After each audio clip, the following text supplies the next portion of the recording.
Alô, aumenta o som. Tem alguém aí me ouvindo?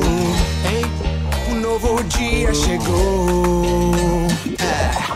E eu quero pra começar dizer que a onda é de quem chegar.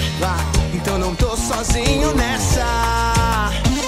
Vem curtir comigo. Tô aqui com o Cássio, que ajudou também no transporte, né? Cássio, com os alimentos aí, transporte, como é que é? Fizemos um trabalho junto com essa atividade e estamos fornecendo transporte aí gratuito para dar uma força pra galera aí. Legal, só tenho a agradecer. Obrigado, hein? Valeu. Tô aqui na Cruz Vermelha com a Aline e ela vai falar pra gente pra onde vai esses alimentos agora, né, Aline? Isso. Então, como a Cruz Vermelha lá no Rio de Janeiro já nos informou que não é necessário mais o envio de nenhuma doação pra lá, a gente está encaminhando para as vítimas das chuvas aqui em São Paulo. Tem muita cidade que vem sendo afetada pela chuva desde o início do ano, como São José dos Campos, Atibaia, Santos, São Vicente, Franco da Rocha, Jundiaí, Socorro e Carapicuíba. São essas as cidades que a gente está priorizando para atender as vítimas das chuvas.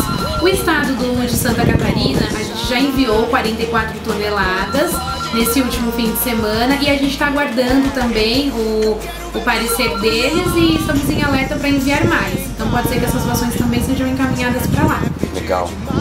Passa o endereço aqui para quem quiser também. Aqui é a Avenida Moreira Guimarães, número 699, em Indianópolis. Lembrando que só não estamos aceitando roupas e calçados. Legal. Tá bom? Obrigado. Obrigada a vocês. Essa foi a última caixa com a doação dos alimentos aqui na Cruz Vermelha, que você ajudou no Verão Inesquecível Coca-Cola. Obrigado e até a próxima.